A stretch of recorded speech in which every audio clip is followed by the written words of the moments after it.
There is very rarely in popular culture the opportunity to create something that is appealing to all intended individuals of the desired demographic. They say that when you try to make all of the people happy, you make none of the people happy. Released September 14th, 2007, EA Black Box's Skate made its debut on the 7th generation of video game consoles and managed to deliver an unforgettable experience to the majority of people it set out to please.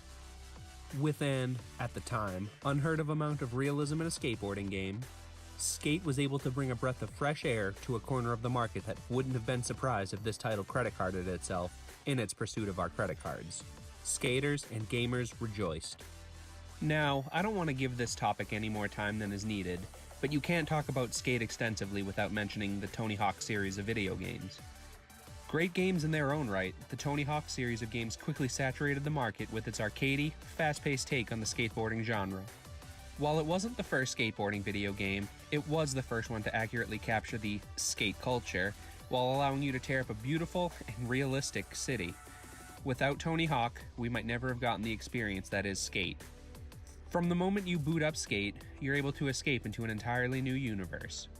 The intro video starts you off as a setup for this wacky, humorous adventure you're about to go on. The filming is made resembling that of a skate video, and it proves as an introduction to all of the various skaters you'll eventually be able to play as. The introduction of each skater is unique and reflects their personalities where applicable. You get the feeling that each skater is enjoying themselves in the video, and that sets the game up for a similar tone. You know you're in for something special. After designing your male skater, you're dropped into a quaint San Vanalona skate park that would make any skater blush. You're given the option to do some tutorial missions to progress the game, but immediately from the start you have the entire map at your disposal to enjoy. Those unfamiliar with the game, and those with a more reward-oriented mindset, will jump right into the first mission and get familiar with the controls. Others, however, take a more abstract approach. Almost no one went into this game during its release that didn't have at least a slight understanding of the game's flicky controls. And those of us that already enjoy the art of skateboarding no doubt dodged the first mission giver and found the first spot we could grind or ollie off of. And it's in there that lies the beauty of Skate. It's almost a simulation of skateboarding, and it's a simulation done really well. While simply playing the game, you're not bothered with the worry of high scores or time limits.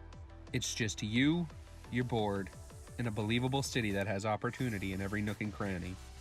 This is a world that will take you in, and you will get lost in it. A point that jives with gamers and skaters alike is the use of a save marker to allow you to teleport back to it with the press of a few buttons. I can't tell you how many times I've hit the same rail or the same series of stairs over and over again before moving on to the next obstacle. And I know that hundreds of you are shaking your head in agreement right now. Almost too many times, observers have walked away from screens playing this game due to the nature of the person playing it, shaking their heads in disbelief, muttering, "Have fun jumping down those stairs for hours," under their breath. What sounds incredibly boring is the very magic that the game brings to the table. As a skater, you appreciate the time saved trying to nail that perfect yet realistic trick. As a gamer, you're excited that you can launch off of a giant ramp, slam hard, and then teleport back and do it again. The San Vanalona atmosphere is an imperfect utopia of skate culture. While both Tony Hawk and later Skate games had more spots to skate, those games lost the magic that comes with finding your own spot. When everything is right for skating, there's no unique spots to hit.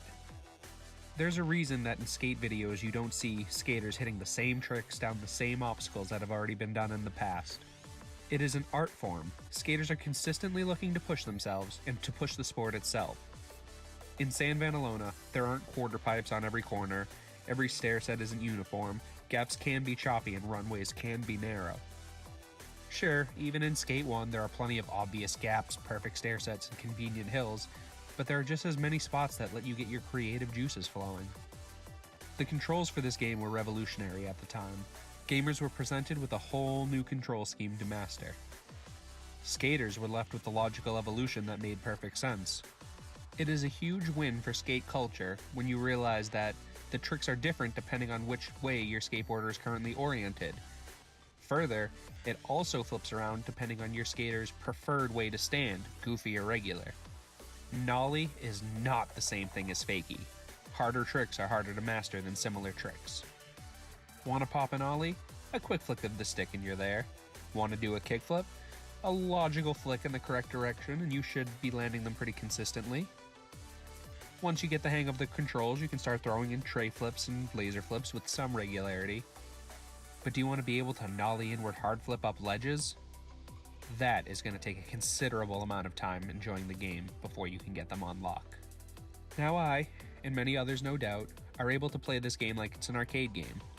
We can nollie big flip nose blunt down the steepest of ledges with ease, possibly doing a kick flip out into a nose manual.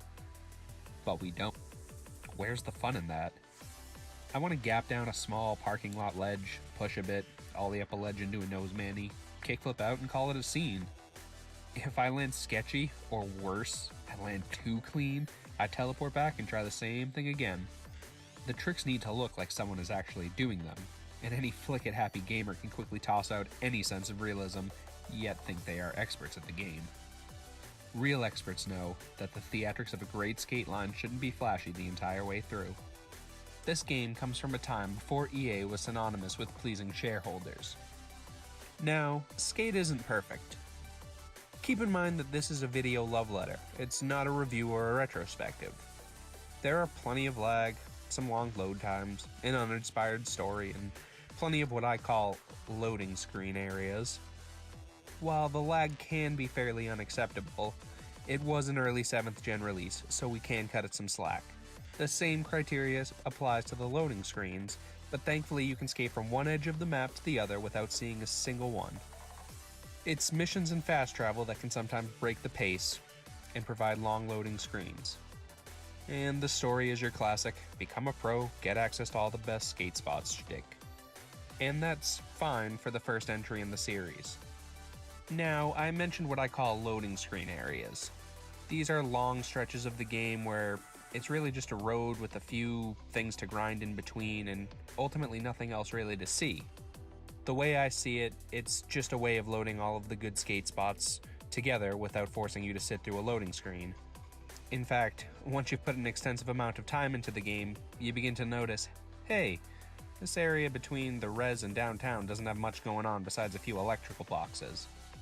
In fact, with a few notable exceptions, I feel as if the res was made as a downhill area just to give the game time to load while traveling to the suburbs to Old Town or downtown. But ultimately, it's okay. I guess I'll just have to get more creative with the spots I can find. EA appears to have given EA Black Box the time and opportunity to create wonderful and fairly distinct areas.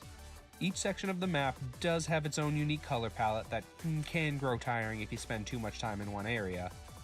And each section of the map has its obvious skate spots to tear up, but everything that EA has intended you to skate is expertly crafted with a nice layer of polish. The areas immediately outside of the obvious skate spots are also logical in the terms of the game's map. Gaps and drops, even off the beaten path, usually have just enough runway to make it not feel like it's an obvious skate spot. So there you have it, my opinions on the first Skate game. Please feel free to discuss your opinions on Skate, and I'm also interested in hearing about other games that have had as big of an impact on you in your past as Skate was for me. Additionally, are any of you skateboarders out there? What's your favorite part of skateboarding? Have you played Skate? Let me know in the comments below. Until the next video, stay tuned.